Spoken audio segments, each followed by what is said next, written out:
Good morning for those in Washington, good afternoon for those in Europe, and good evening for those in Central Asia. My name is John Herbst. I run the Eurasia Center at the Atlantic Council. We have an excellent event for you today on the recent border clashes between Kyrgyzstan and Tajikistan, and we have a strong panel of deep area experts to go over this with us. And we have Dr. George Gavrilis, who's a fellow at the University of California, Berkeley Center for Democracy, Toleration, and Religion. Jonathan Hennick, a Deputy Assistant Secretary of State at the Bureau of South and Central Asian Affairs at the U.S. Department of State. We have Akile Karimova, who's a Kyrgyz civil activist based in Osh. We have Dr. Jennifer Murtazashvili, who's a non-resident senior fellow at our Eurasia Center, but also a professor at the University of Pittsburgh. And we have Anahita Saymidinova, who's a Dushanbe-based journalist for Iran International TV. Okay, the clashes between Kyrgyzstan and Tajikistan surprised all of us in recent weeks. I have a map to briefly show this to you the complexity of the border situation. And if we can put that map on the screen. Here you see the complexity of the border situation in Central Asia. You see how Uzbekistan sticks out a finger, the Ferghana Valley, deep into Kyrgyzstan. And then you see, besides that, you see several enclaves of Uzbekistan and Tajikistan inside Kyrgyzstan. The clashes that have taken place are around the Tajik enclave of Varukh, which you see on the map, lower center. With that, we're going to turn to our panelists and we can begin the conversation. So I'd like to first turn to Jennifer. If you could briefly, first let me say that since independence, since the Soviet Union fell apart, Central Asia has largely been stable, the absence of war. In fact, since the Tajik Civil War, which ended in the mid to late 90s, there's been general peace in Central Asia. Could you describe for us the clashes between the Tajik and Kyrgyz forces and its origins? Sure, and thank you for the opportunity to be here. And I think before we get going, I just want to express condolences to many of our friends in Central Asia who are watching this here today. It's during Ramadan, and I know that this escalation has been shocking to so many of us. So I understand it's a difficult time, but the immediate trigger for this was a typical, unfortunately too typical kind of skirmish that happened around a water intake station on the Kyrgyz side of the border on April 28th. Now, the Tajiks say that they were on the Tajik side, and official reports from Kyrgyzstan said that Tajiks came onto the Kyrgyz side of the border. And the Tajiks were installing a video camera over a water intake point. And this water intake point feeds the entire Ferghana Valley, including Uzbekistan and Tajikistan. The event began as a typical skirmish that we've seen so many times over the past 15 years, physical altercations, stone throwings, and then this often leads to shootings with small weapons, usually hunting weapons. This conflict seemed to ebb, but then later that night, there was the beginning of a large-scale conflict. And the large-scale conflict was really a coordinated military offensive by the Tajik military along the border, which began entering Kyrgyzstan. And this response was really quite unprecedented, but came as a response to an increasingly provocative rhetoric coming out of Bishkek about solutions to this border conflict. The result of this clashes over 2 days resulted in 36 dead on the Kyrgyz side, 19 dead, at least according to official tallies on the Tajik side, and those killed were overwhelmingly civilians. This left hundreds of injured, the destruction of many homes and businesses and social infrastructure such as schools and police stations, and tens of thousands have been displaced. Tensions have intensified in recent years as the border has become increasingly securitized. There's been this sporadic conflict on the border. Even last year, several people were killed. The borders are messy because, as Ambassador Herbst noted, these borders were inherited from the Soviets, and during the Soviet period, these borders didn't have much significance. Over the past 20 years, however, these borders became more securitized, they became more official, and this increased tensions between communities. Now, these tensions usually dealt with individual interactions as they tried to cross borders, and as border posts were set up, individuals began to feel quite alienated by their treatment by security officials. But what changed recently? As many of you know, last year a new government came to power in Kyrgyzstan under the leadership of Sadyr Japarov. And the government seems to have used a more heavy-handed approach in its rhetoric than in the past. And recall that all countries in the region have really struggled to deal with its minorities, and the Ferghana Valley has been really a flashpoint of this. And this flashpoint was really seen in Osh in 2010, where hundreds of ethnic Uzbeks were killed during fighting in the Ferghana Valley on the Kyrgyz side. So the government of Uzbekistan, which constitutes around 80% of the Ferghana Valley, came to historic agreement with the Japarov government about a month ago, a little bit over a month ago. And as a result of that, there seemed to be quite public backlash against this in Bishkek. And Kyrgyz authorities facing public resentment over this border agreement began to quietly renege on the agreement with Uzbekistan, saying that this was just the beginning of a border agreement. It wasn't completely finalized. But given the momentum behind these solutions, more questions began to be asked about the Tajik-Kyrgyz border and whether a similar solution could be found to this conflict. And this border region, the Kyrgyz-Tajik border, has seen much more violence than the Kyrgyz-Uzbek border in recent years. So the Kyrgyz official in charge of state security threw out a solution suggesting that Tajikistan would give up the Varukh enclave, which is Tajikistan's largest exclave or enclave in the Ferghana Valley, in exchange for other territories. Now, this territory is inhabited by ethnic Uzbeks. The intensification of this rhetoric seems to have led to a growing suspicion on the part of the Tajik population that Kyrgyzstan was going to act unilaterally. And this created a sort of security dilemma and uncertainty and fear among the local Tajik population. So President Rahman of Tajikistan made a very strong statement that Tajikistan would not support this annexation, and he even visited Varukh in April to try to soothe this tension. So it's really difficult to understand what triggered all of this. This particular event triggered this. But this rhetoric between leaders about finding a final solution to this border agreement and under context of this security dilemma really seems to have amped up rhetoric in recent weeks.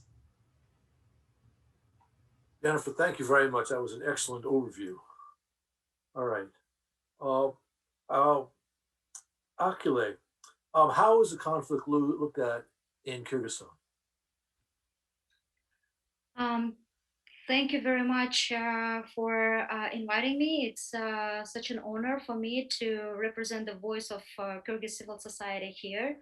And to start the overview actually of this conflict, actually the Kyrgyz society, actually the Kyrgyz, not just the society, but the all over, you know, not just in this country, but the all over the world never expected that this kind of border dispute would lead to such a bloodshed that actually rapidly escalated during these 2 weeks. So why I'm saying that we never expected, because before that, as Jennifer noted, we had many border disputes and conflicts. Just a year ago, right in May, in the end of May and beginning of June, we had a big conflict in Soh. This is the exclave of Uzbekistan in Kyrgyzstani territory. And unlike the situation in Varukh, the Soh conflict was immediately treated by the Kyrgyz and Uzbekistani government, where the Prime Minister Aripov from Uzbekistan, he immediately himself came down to Soh, as well as the Kyrgyzstani Prime Minister at that time. So what is the difference between that conflict and the conflict of Varukh in enclave and exclave is that so the government actually from both sides, they were pretty slow in treating the conflict immediately, so that prevent the these huge casualties we actually have. So this is the first thing. The next thing is that actually the conflict escalated from one point, from Baruch, Aksai, Kukterek, to another area, completely different area. It located not in Batken Rayon, but in Leilek Rayon. So the conflict occurred in Baruch on 28th of April. It rapidly escalated on April 29th in Leilek, in completely different territory, where we again share the borders with Tajikistan. So again, in that area, we have witnessed largely using the military and shooting against the civilians during the daytime. And during the nighttime, we see from the many footages available from the Tajikistani segment of internet, we see that there were so many burning down of the houses, demolishing the social infrastructure. And on April 30th, we see the same thing. So these things actually they were accompanied during all these days.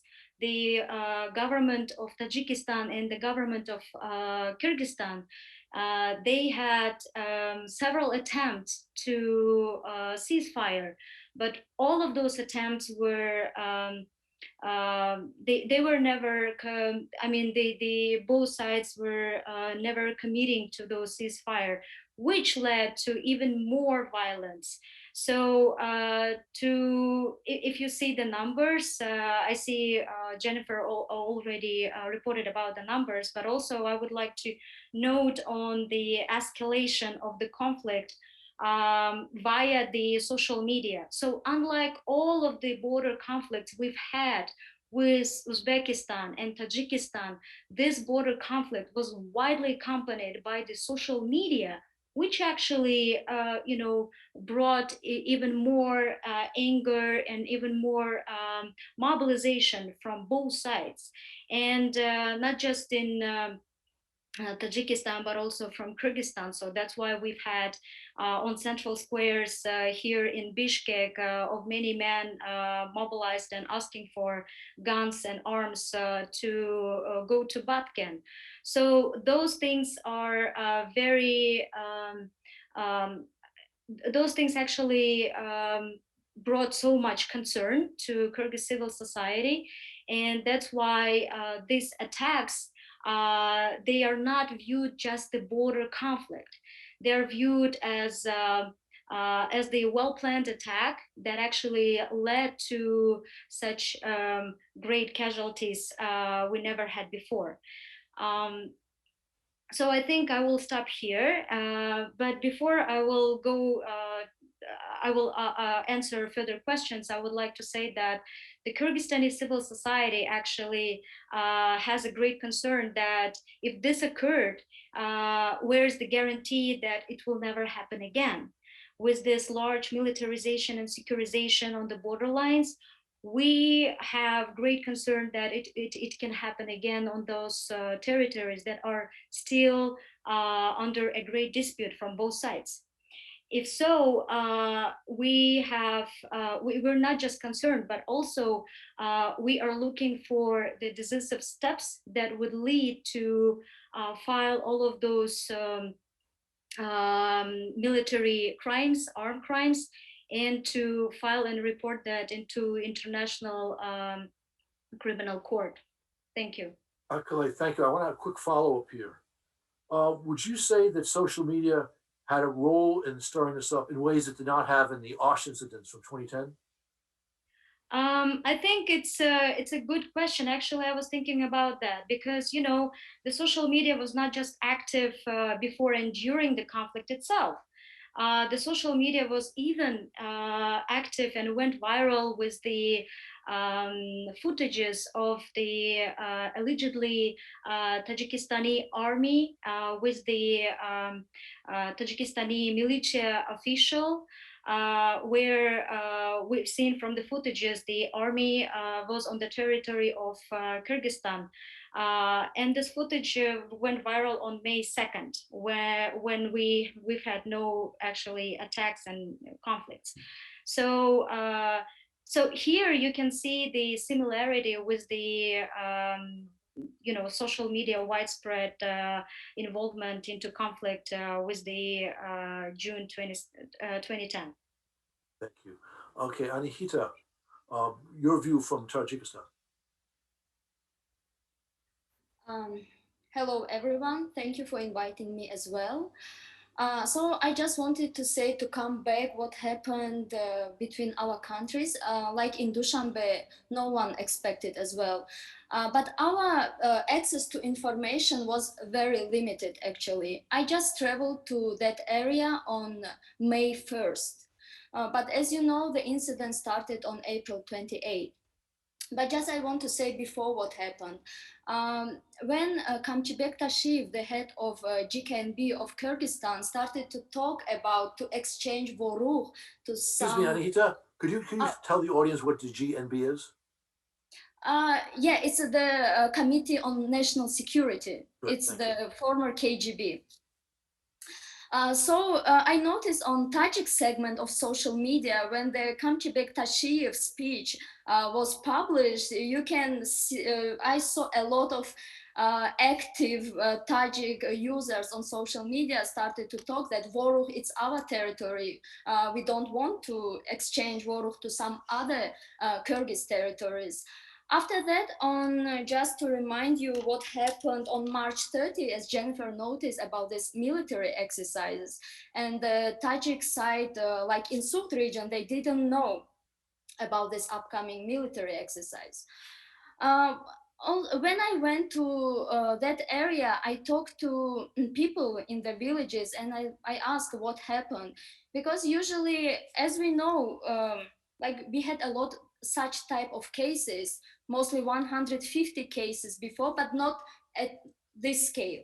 I know, because I feel sorry for Kyrgyz people who died, I mean civilians, and from Tajik sides as well. Officially, we have 19 died and more than 87 people wounded. Just to explain you, I didn't expect that the border is so complicated there because I've never been to that territory.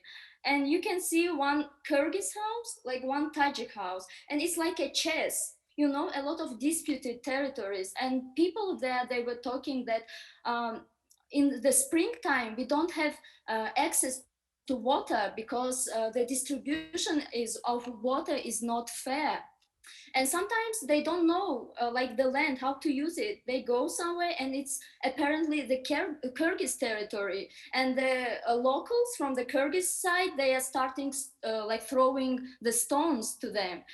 And when you want to go to Voruch, you should pass the Kyrgyz village. And every time such incidents happen, people are really like locals are aggressive, and the people from Voruch, they are almost like 40,000 people. They are cut off from that road, and they don't have access to Isfara. So I think this conflict is really old. It's the bad Soviet legacy, as we know. But this time, I think from the Kyrgyz government, I mean, these provocative speeches just um, made it so bad.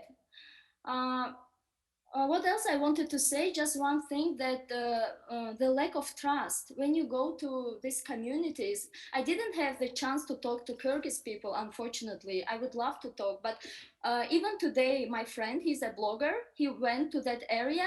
He said now it's really calm. And he wanted to talk to Kyrgyz locals, and they didn't want to talk.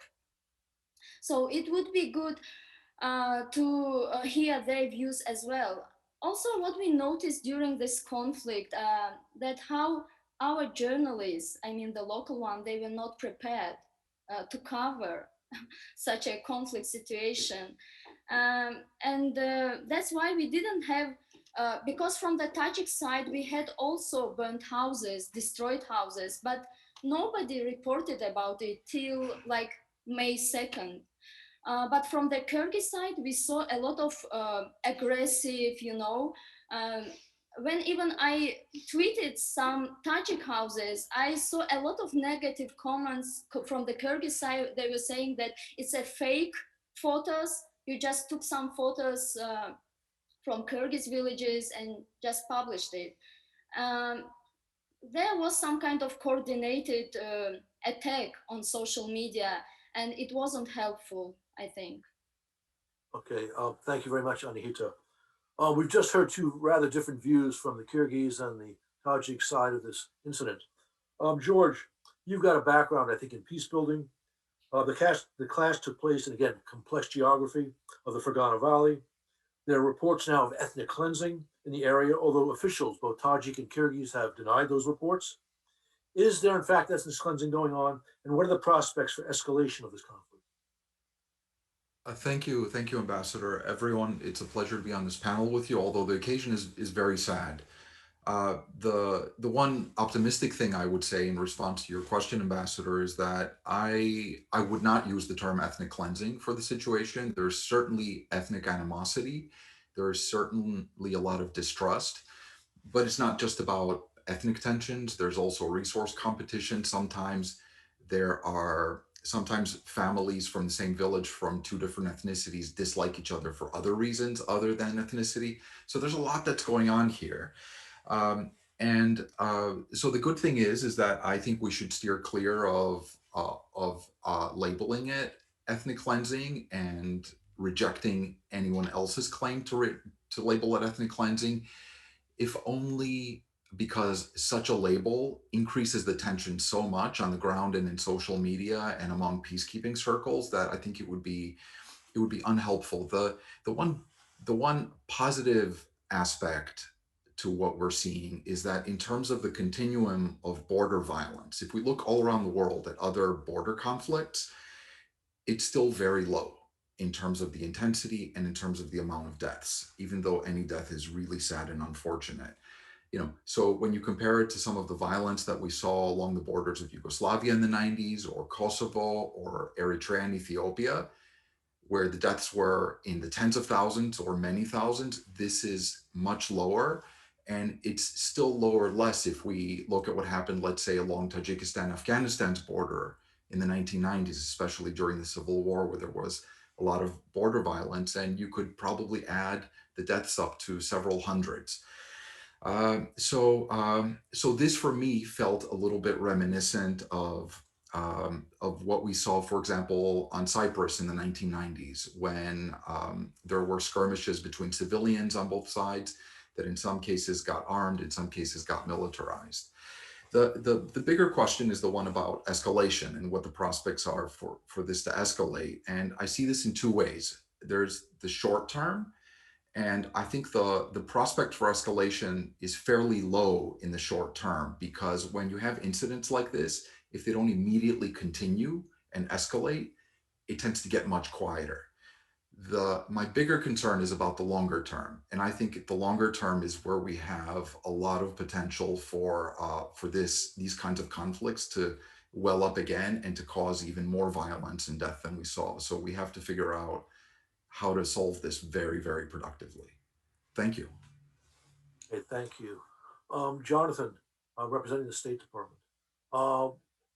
Are the parties negotiating, and has the U.S. been in touch with the parties? Well, thank you, Ambassador, and thank you for inviting me to join this panel. Let me begin, of course, by echoing what Jennifer and the other panelists have said, and that is to really express our deep condolences to the people who are affected by this tragedy. The loss of life, particularly civilian loss of life, on both sides is particularly troubling. And we shouldn't forget that many people remain homeless right now or displaced as a result of this conflict. We have, of course, been following it very, very closely, and we are encouraged to see now that the leadership in both Kyrgyzstan and Tajikistan have been, I think, adhering to the ceasefire that they've negotiated.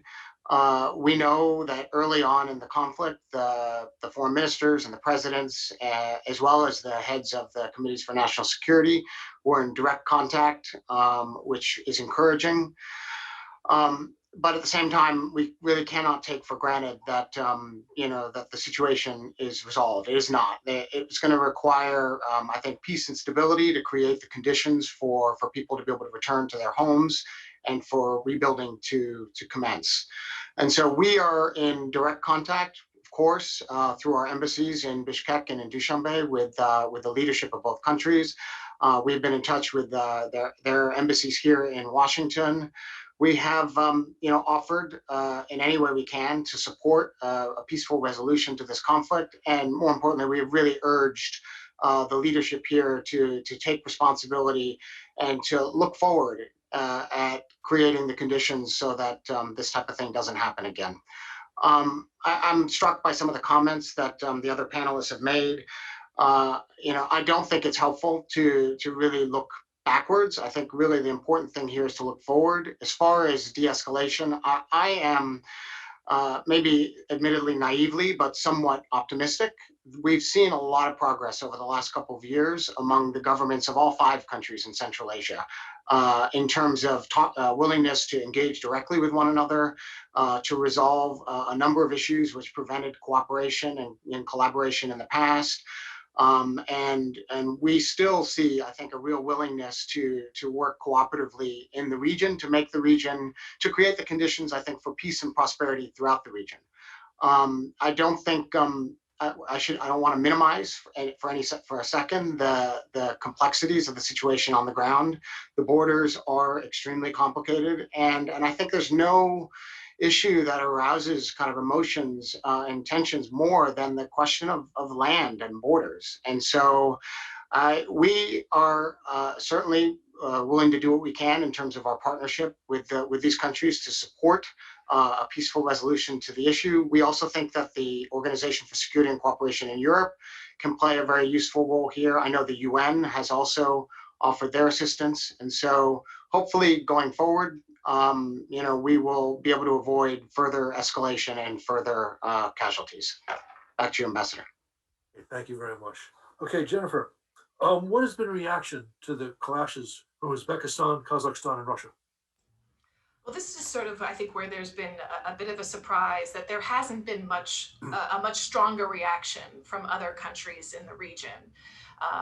The Russian Foreign Ministry has called on all sides to find, to not escalate, and they said that they're willing to offer political and diplomatic support. This past weekend, Tajik President Rahmon was in Moscow. That was a long planned visit. And most of the press that I've seen from that visit has focused on the Tajik-Afghan border. And I think it's something really important to remember as we talk about escalation here. What's significant about this conflict is this is the first intrastate conflict in post-1991 Central Asia. This is why this is a big deal, that this is an intrastate conflict between 2 military forces. Of course, it started, with this at the grassroots level, but escalated quite quickly.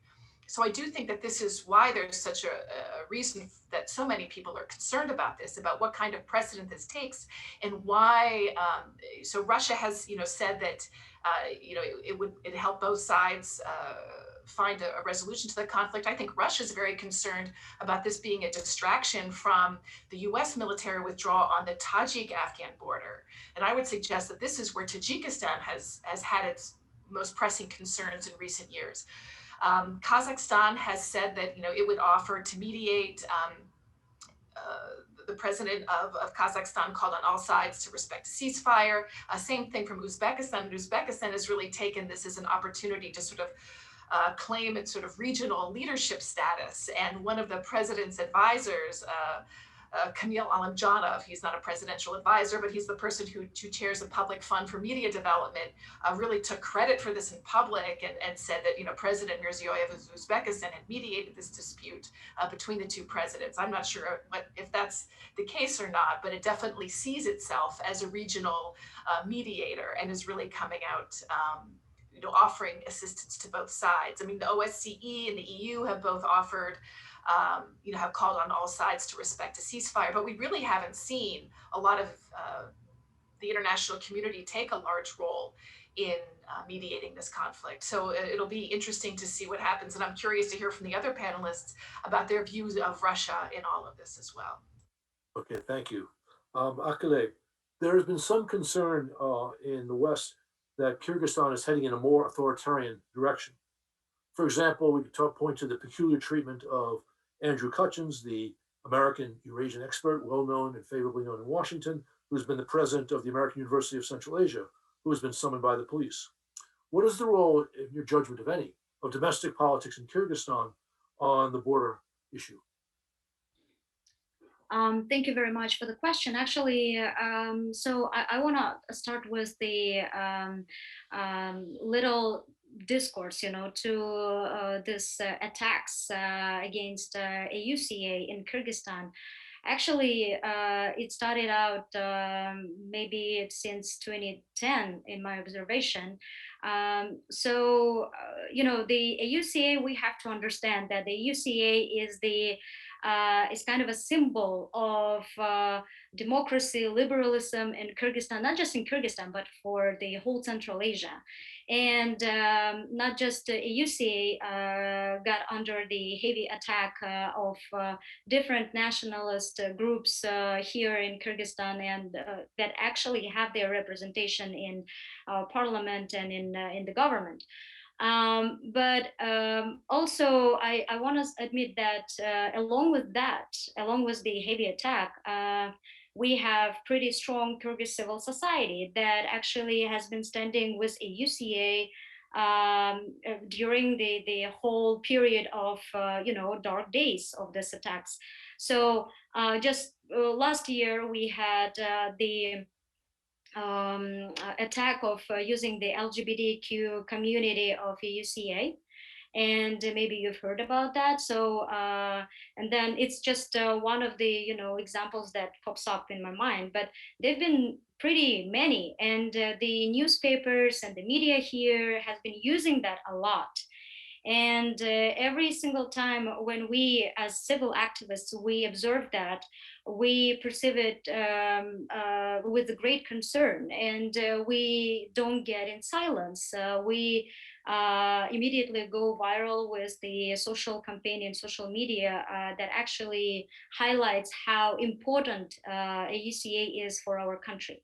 Another thing to point out is that by the if you see the students list, I mean the majority of them, they come from the mostly, I would say, not just rich families, but families that where the parents work in the government. So even the AUCA students, they themselves claim that, even though we got so much attack from the pro-government groups, we still, the majority of us come from those families. So it's an irony of Kyrgyz reality here, and at the same time, the recent I wouldn't say just conflict, but the recent event with Andrew Kachins, actually it was huge for us, for Kyrgyz civil society.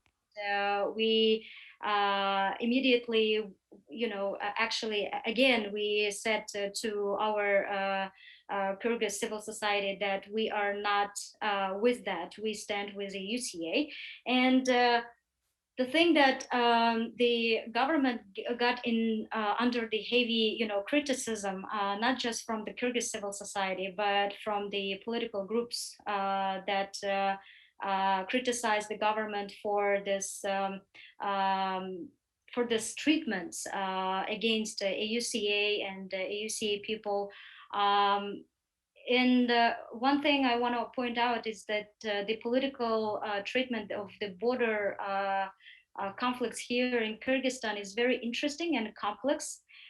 It's not that as in neighbor countries, as in Uzbekistan or Tajikistan, where the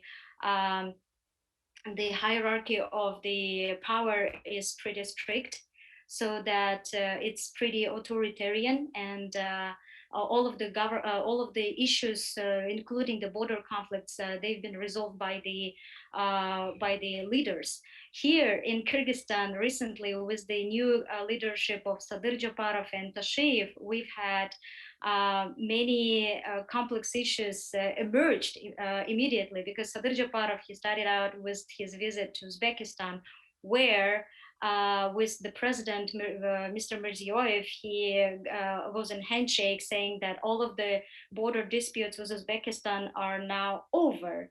And then the Kyrgyz civil society questioned it, like not knowing what is over, like what is this deal about. And then Tashev went down to the south saying, okay, so we are giving one territory in exchange to another territory, which actually brought so much criticism, not just from the civil society as we perceive to know as the NGOs or a UCA. No, that were just the common people on the border side that actually went out to those border lines. They put the yurts, and they claim that they are not, they don't agree with these measures. And this actually brought down Tashev. He actually had to come down to the south and to take down those deals with Uzbekistan. So when it comes to the borders with Tajikistan, it's very complex now for the new leadership to treat it in the way that it's mutually beneficial. Because what we see now from the document signed between two governments recently after the tragic events, we see that the Kyrgyz people are not pretty happy with those measures, and that again challenges the Kyrgyz leadership to come back to Kyrgyzstan and to actually give a solid response to those questioning how beneficial that measures were. So this is again this is the way of how the border conflicts or any issues in Kyrgyzstan are being treated. And it looks like the authoritarian style of resolving any conflict here in Kyrgyzstan, as it could be possible in neighboring countries like in Tajikistan or Uzbekistan, it's never possible here. People will go out to the streets, people will voice up their disagreements, and people, from the recent events in Karasu and Uzgun here in Kyrgyzstan, we see that people are very decisive in making sure their interests are well respected. Thank you. Anahita, same question for you. But domestic politics in Tajikistan, is that a complicating factor? And domestic politics need not just be civil society, but also the dynamics among the elites. Yeah, it is a good question, because we should remember before this conflict we had a lot of discussions about I think our main problem is migration to Russia. And I just noticed before this conflict we had a lot of discussions about migration to Russia, but the problem was because of COVID, it was a difficult year for especially Tajikistan, because our GDP depends on remittances. And I saw like a lot of negative comments on social media, and the tickets were really high. And before this conflict, I remember a lot of discussions, and somehow what happened to Voruch, and people started to think about Voruch. The other my point about was Tajikistan interested, like the government, to have this conflict? I don't think so, because mostly our men from Tajikistan, they're in Russia, almost like 1 million people are abroad, and I don't think we have strong economy as Kyrgyzstan to have this like a war between two countries. I've heard some people, they were talking about it like it could be, but I don't think so. Also, my last point about Russia, just we should remember, because I don't think Russia needs this headache as well, because Tajikistan now is a chairing this CSTO organization, this collective security treaty organization, and Kyrgyzstan is a member as well. But just before, on April 27, the ministers of defense of CSTO, they were in Dushanbe. And after that, I think it was like very unexpected for Russia as well. to have such a conflict, because now China, Russia, they are more focusing on Afghanistan. We know after the US troops, they're leaving, they left almost, and then that's why I think that Russia is more concerned about the southern borders, and the regional key players like Russia, China, they're not interested to have another hot conflict in this region. Thank you. George, what needs to be done to restore better relations between Tajikistan and Kyrgyzstan? Anything on the civil society side also I think would be of interest. It's a great question. I'm not sure that I have the right solution for the civil society side, but I can say that the flurry of diplomatic activity Please. that's happened has been very good and very instant from many different sides. Like Deputy Assistant Secretary Hennick said, he gave several examples. The question is, for me, how are we going to prevent similar things like this from happening over the longer term? And Please. the usual solution that you get and that we have been getting is that we just need to delimit the border. But the truth is that even delimited borders can suffer from escalation, pretty major escalation, especially when people are still side by side, even if you have some sort of ditch or wall built. So for me, the question becomes about monitoring more, where you're going to keep these common resources, especially like water sharing facilities, canals, and so on, and distribution points. You need much stronger monitoring agreements. You need better resources for their upkeep.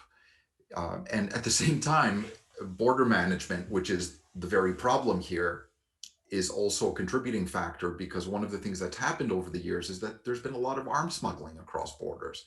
So Jennifer mentioned the hunting rifles that people are using, but now there's like a general flow of weapons through the area, and people are keeping weapons, not for any sort of extremist purposes, but for protection and precisely for things like this. So now it's not just rock throwing. People grab a weapon and run for the border. So the question is, what can you do if you can't necessarily not only definitively delimit the border, but entirely bring down tensions? And one thing I would suggest, and I'm a little bit of an outlier here, is the following. When I first started doing research on border management in the area many years ago, I was a really big fan of sharing gray zones, sharing water resources, sharing pastures, and so on, doing much more cross-border work. I've soured on that a little bit. And one of the reasons I've soured on it is not because I don't like it. I would love to live in a society where people are fundamentally better at sharing things with their neighbors, and particularly neighbors that are different than them. But I think that one of the things that we've missed is that the international community that remains and works in Central Asia tends to do a lot of projects that are all about cross-border work, sharing resources, etc.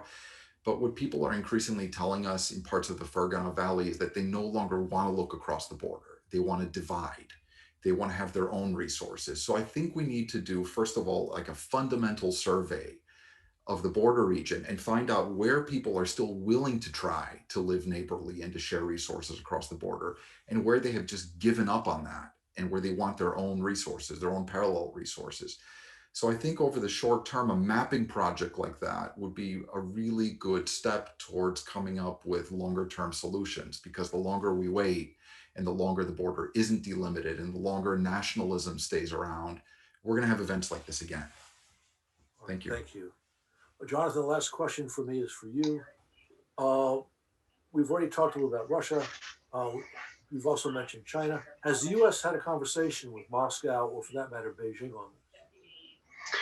So, of course, we have regular contacts with Moscow and Beijing. We've not spoken specifically about this particular conflict, which isn't to say we're not willing to. I mean, I think our overriding interest here is to, again, de-escalate, support peace and stability, the ability of people to return home and rebuild. If I could just take advantage of having the floor, maybe to Please. question, George's comment. I don't disagree that we shouldn't be naively optimistic that we can all join hands and sing kumbaya and everything will be fine. At the same time, I wonder if the trend that he's seeing in the Ferghana Valley of people wanting their own resources fundamentally is a result of a lack of continued economic development and prosperity. I would argue that the real way to go is to ensure, like a rising tide lifts all boats. If we can really create the conditions for real economic growth in the region, the kind of economic growth that'll improve, the day-to-day lives of the people living in the Ferghana Valley, I think they would have less reasons to want to, husband their resources or to see kind of these cross-border issues as somehow disadvantaging them.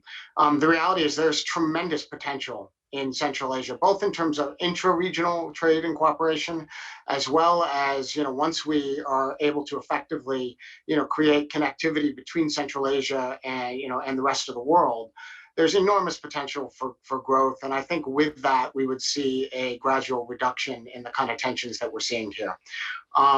But I certainly am supportive of any effort by the international community, and the United States would be a willing participant in this, to look at how we can take measures to make sure that these types of conflicts don't recur going forward. Thank you. Very helpful. All right. First question from our audience, our virtual audience, from Mehmet Aguz Derin. How were the victim support programs, donations, volunteering after the incident on both sides?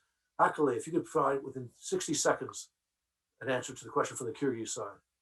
Yeah, I would go with numbers. So the Kyrgyz civil society was pretty active, just like last year with the pandemic of COVID-19.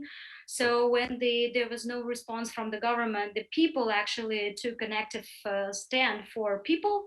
And this time we have raised around 66 million soms, just about like in 2 days. And also the diaspora, so-called, I would say, the Kyrgyz citizens that actually live and study abroad, for instance, in America, our students have raised, and not just students, but also businessmen that have raised around $160,000 to address the needs of the victims. And now the civil society activists right now, they're in Batken these days, and they're actually monitoring the process of distribution, and they're actually helping the local government to use the tools of fair distribution. So this is the first. And the second thing that I would like to note is that we also, this actually tragedy was unlike to others, is that during the June events, if the Kyrgyz government was more reliable on international community, so this time it was just, the people, us. And this is another peculiarity of this conflict from others. Thank you. Thank you. Anahita, on the Tajik side? So from our side as well, the civil society, they were active, and I know many people started just travel to the conflict zone now. I think now the government again the government wants to help the victims of this conflict. And also I've heard that the Ministry of Interior now decides to raise all the money, and they want to have one channel because it is because of transparency. So many independent like civic activists, they wanted to help, but now again, as we can see, the government wants to control it. So that's from our side. Thank you. Yeah. Okay, we have a question from Mark David Miller. What does this conflict mean for the Casa 1000 project, which exports electricity from Kyrgyzstan and Tajikistan to Afghanistan and Pakistan? Anyone want to take this question up? I could jump here Yeah, on go this ahead. one. Yeah, I don't think that means very much for this project. I mean, this project has been in the works for a long time. And I think that there's really an important point to be made here about the difficulty of this conflict in the light of some of the diplomatic efforts that um, Deputy Assistant Secretary Hennick was speaking about. So the U.S. has been quite involved in Central Asia, and the C5+1 process has gotten these ministries together, working with the U.S. in new ways. And it's unfortunate. I mean, it's unfortunate this conflict emerged, but it came at a very, actually to me, a surprising time, at a time when these governments have been working more closely together, seemingly that more than any point in their recent history. So just 2 months before this conflict broke out, for the first time, the governors of Ferghana, Batken, and Osh, no, it was Ferghana, Batken, and the Sogt, sorry, in Tajikistan, they met together in Ferghana. This was unprecedented. It was the first time the governors of these states, believe it or not, in the 30 years of this independence, had actually met together. And they talked about trade, and Uzbekistan and Tajikistan officials signed some trade agreements together. So there's real opportunities for sort of positive sum relations to emerge from this. I don't think these projects like Casa 1000 will be on hold. And in fact, there's a real opportunity to show these gains from trade. And just echoing George's comments about delimitation, I don't think border delimitation is the solution to this. I think it's greater integration, greater opportunities for exchange and trade that are going to lessen the influence and the importance of these borders and create opportunities for everybody in this region to spur economic growth. Jennifer, thank you. In fact, your answer raised the issue of C5+1. We have a question from Anna Yurdanova, who asks about what role the other regional states might play, Uzbekistan and Kazakhstan. We've already heard about Uzbekistan's interest here, but let me put this question a little bit differently. We've seen much greater cooperation regionally since President Mirziyoyev took the helm in Tashkent.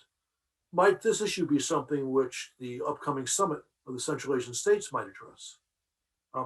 Jonathan, you want to take a shot at this, or George? Sure.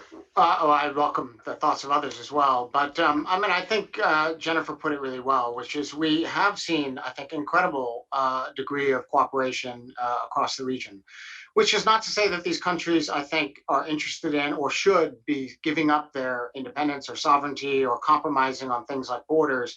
But I think they're in the area of trade, in the area of certainly creating kind of infrastructure that facilitates kind of regional cooperation. There's just enormous potential there. And we've I think, contributed, at least in some small way, to that process through the C5+1 framework. The C5+1, we already have a standing security working group that includes, of course, all 5 countries and the United States. And so we would welcome, if it's in the interests of the governments of Tajikistan and Kyrgyzstan, to use that forum either to address some of the outstanding issues related to this conflict, or to create the kind of confidence building measures I think that we all agree we need to have going forward. As far as kind of in direct response to your question, Ambassador, I can't speak to what's in the minds of the 5 leaders or what's on their agenda for their next meeting, but I would be very much surprised if they didn't at least address this issue. And I would expect real leadership on the parts of the other countries to urge the presidents of Kyrgyzstan and Tajikistan to do everything they possibly can to resolve this issue so that continued cooperation throughout the region can go forward. We have a question on a different subject, but it's always a very important one for Central Asia, and that's water. It's from Marcia McGraw-Olive, the former World Bank country manager in Central Asia. With all due respect to surveys, the water issue is extremely complex and has not yet risen to the top of the agenda for regional or international leaders. Who might take the lead in bringing the parties to the table to talk about water? George, you're smiling. You want to take this? Well, it's a great question, and the reason why I smiled is because the UN had tried to take the lead on this through UNRCCA in Ashgabat some years back, and they were very gently nudged away by Central Asian leaders who prefer to deal with this on a bilateral basis, and that still kind of remains the way they like to do things. And I think it's hard to say who is going to have a better entry point and that can accomplish more than these bilateral ways that they've talked about water in the area. But I will say that because there are so many cutbacks in foreign aid, you saw what happened in the UK the past few weeks, and that is actually going to also hurt UK programs in Central Asia as well that are going to suffer. Uh, there's going to be a scramble for donors for a lot of UN programs across Central Asia. So I think the easiest way to answer that is whatever organization or government is willing to find an entry point on water sharing and the water issue is also going to have to come up with some really nice carrots in terms of some sort of aid, development aid, because right now all we're seeing are cuts, and so it's hard to know who's going to have that kind of leverage or entry point. Oh, Jonathan, please. Yeah, I think George is exactly right. This is an issue of extreme sensitivity, not just for irrigation reasons, but I think, as we all know, water is also very closely tied to the energy industry in the region as well. And U.S. aid has a number of programs that do work in the area of water, and including regional programs that bring kind of the key officials who manage water issues, from across borders together. I'm not suggesting that it's on a scale, to be able to kind of resolve this problem quickly. But what we found is it's really important to build trust and to recreate those relationships across the borders by the people, who are responsible for these issues. I think some of the real resistance is coming from that Soviet era kind of, top-down approach where, you had, decision makers in Moscow deciding who would get water and who wouldn't and for what purposes. And obviously we're in a very, very different world right now. And the countries of the region, I think have every right to negotiate with their other partners in the region in a way that serves their national interests. But that doesn't mean that there aren't ways, I think, to work across the region to the mutual benefit of all the countries in the region. And certainly we expect to continue to invest in these areas through US aid. But again, and also we're happy to contribute through our contributions to the UN and through OSCE. The key, and this goes back to George's point, is the key is to make sure that whichever mechanism that the countries are most comfortable with is one that is resourced to be able to address this important issue. Thank you. Okay, Jennifer, you want to jump in? Yeah, I would just say that I think we're beginning to see sort of a micro-macro divide on some of these issues. Whereas at the micro level, these tensions, people can overcome these tensions locally, but they escalate to the national level. At the national level, you're seeing increasing momentum to solve some of these water problems. So if we look, for example, at Uzbekistan's objections to the Rogun Dam, President Karimov, 10 years ago said he'd go to war, with Tajikistan, this rebel. Uzbekistan has now lifted those objections. So one of the things I've just kept my eye on is just because of Uzbekistan's unique geographical position here, that it touches on all of these countries.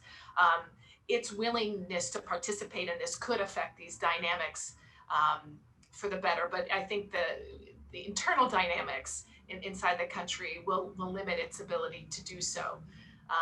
But we'll have to wait and see. But watching those macro dynamics take shape, I think, will be an important thing to watch in the years to come. Okay, thank you. It's now 1 o'clock. The time is up, but we have one last question. So I'm going to ask all of you this question. You can answer it by saying yes, no, or no comment. And it's a question coming from Michelle Pullman. What are the chances there will be land swaps between Tajikistan and Kyrgyzstan? Again, yes, no, or no comment. Akile. So far, no comment. Thank you. Jonathan? No comment. Anahita? I think you said no comment, but you were muted. I said yes, no comment. No comment. Jennifer? I say yes. Yes, okay. Brave. George, last word. I say no way. Okay. Thank you all very much for this conversation. It's I appreciate your discipline on this last question. And we'll be doing more in Central Asia in the months to come.